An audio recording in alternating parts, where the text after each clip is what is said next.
خريطة الاستراتيجية، الصورة الكبيرة اللي بترسم طريق النجاح. ليه نحتاج خريطة استراتيجية؟ بص، كلنا عارفين إن الشركات عندها خطط وأهداف ومشاريع، لكن ساعات بتحس إن كل قسم شغال لوحده. التسويق ماشي في اتجاه، المالية في اتجاه تاني، التشغيل مركز في تفاصيل يومية، والHR مشغول بالتوظيف.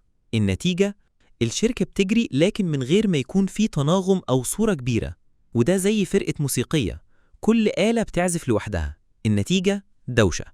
لكن لما يكون في نوتة موسيقية تجمعهم يطلع لحن عظيم. النوتة الموسيقية دي في الشركات اسمها استراتيجي ماب، خريطة الاستراتيجية.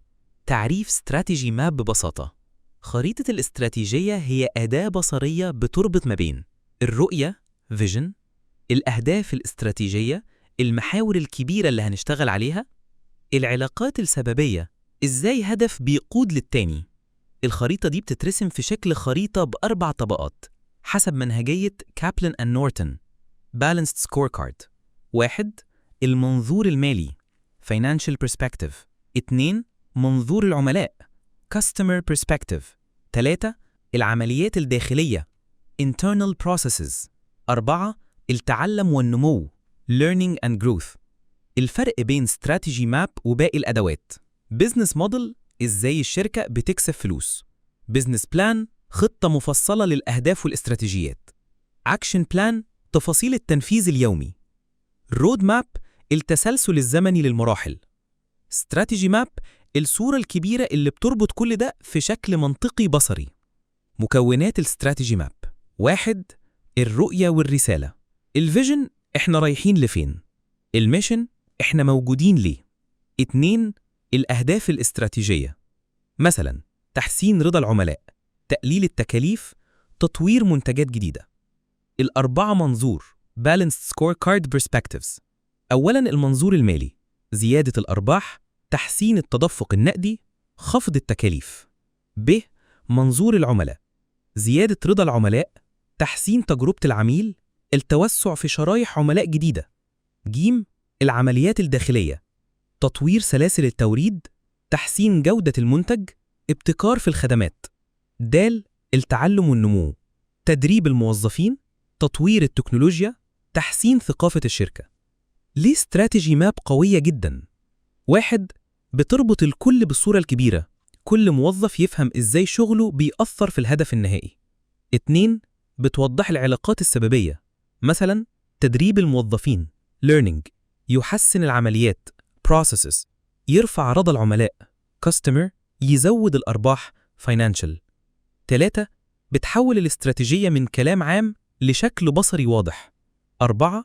بتسهل التواصل مع المستثمرين والموظفين. مثال عملي: شركة توصيل أونلاين. الرؤية: نبقى أكبر منصة توصيل في الشرق الأوسط خلال 5 سنين. الخريطة: التعلم والنمو، تدريب المندوبين وتطوير الابليكيشن. إلى العمليات الداخلية: تحسين سرعة التوصيل ونظام تتبع. إلى العملاء: زيادة رضا العملاء وتقليل وقت التوصيل ل30 دقيقة. إلى المالي: زيادة الإيرادات بنسبة 40% سنوياً. مثال من السوق المصري: بنك محلي. بنك قرر يعمل استراتيجي ماب لتحديث نفسه. الرؤية: نبقى البنك الرقمي الأول في مصر. التعلم: تدريب الموظفين على التكنولوجيا المالية. العمليات: إطلاق خدمات موبايل بانكينج. العملاء: رفع نسبة استخدام القنوات الرقمية ل60%. المالي: زيادة الأرباح من الرسوم الإلكترونية 20% في سنتين. قصة عالمية: أبل في 2007 لما أطلقت الآيفون كان عندها استراتيجي ماب واضحة جدا. الليرنينج: استثمروا في R&D ضخم قوي. البروسيسز: تصميم أجهزة متكاملة مع سوفتوير. الكاستمر: تجربة عميل سهلة وسلسة. الفاينانشال: أعلى مارجن ربح في الصناعة. العلاقة السببية واضحة جدا: استثمار في البحث، لتطوير، لمنتجات مبتكرة، لعملاء مخلصين، لأرباح ضخمة. خطوات بناء الاستراتيجي ماب: 1.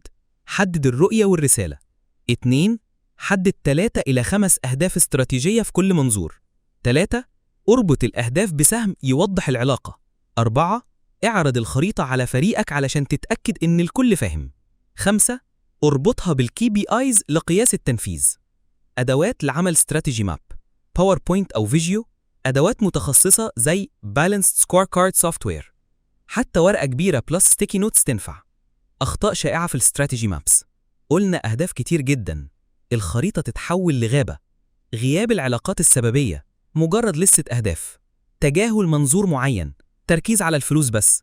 عدم المراجعة، السوق بيتغير، لازم الخريطة تتحدث. استراتيجي ماب في الحكومة، مش بس للشركات. الحكومة المصرية لما اشتغلت على رؤية مصر 2030 عملت خرائط استراتيجية للوزارات: التعليم، رفع جودة المناهج، لرفع مهارات الطلاب، لتحسين تنافسية سوق العمل، لزيادة الناتج القومي. الصحة، تدريب الأطباء، لتحسين جودة الخدمة، لزيادة رضاء المواطنين، لتقليل الإنفاق على العلاج بالخارج. قصص فشل بسبب غياب الاستراتيجي ماب. شركات ناشئة عندها تمويل لكن كل قسم بيجري لوحده، النتائج سيئة. مثال عالمي، كوداك كانت مركزة على المنظور المالي، بيع أفلام تصوير، وتجاهلت التعلم والابتكار. النتيجة سقوط. استراتيجي ماب للأفراد كمان. لو طالب عاوز يبقى طبيب مشهور، الليرنينج دراسة واجتهاد، البروسيسز تدريب عملي في مستشفى، الكاستمر المرضى خدمة ممتازة للمرضى، الفاينانشال العيادة ناجحة بأرباح مستقرة، العلاقة مع باقي الإدوات، البيزنس موديل إزاي هتكسب، البيزنس بلان الخطة المكتوبة، الأكشن بلان التنفيذ التفصيلي، الرود ماب مراحل زمنية، استراتيجي ماب الصورة الكبيرة اللي بتربط الكل. مستقبل استراتيجي مابس، دايناميك مابس، خرائط تتغير أوتوماتيك مع بيانات السوق، AI driven maps، الذكاء الاصطناعي يقترح علاقات سببية، integration مع OKRs، ربط مباشر بين الخريطة والأهداف اليومية. الخلاصة، خريطة الاستراتيجية مش رسم على الحيطة، هي أداة عملية بتخلي الشركة كلها ماشية في اتجاه واحد. هي اللي بتحول الاستراتيجية من كلام في اجتماع لخطة مرسومة قدام كل موظف. من غيرها كل قسم هيعزف لوحده، بيها الشركة تبقى فرقة أوركسترا متناغمة تطلع لحن النجاح.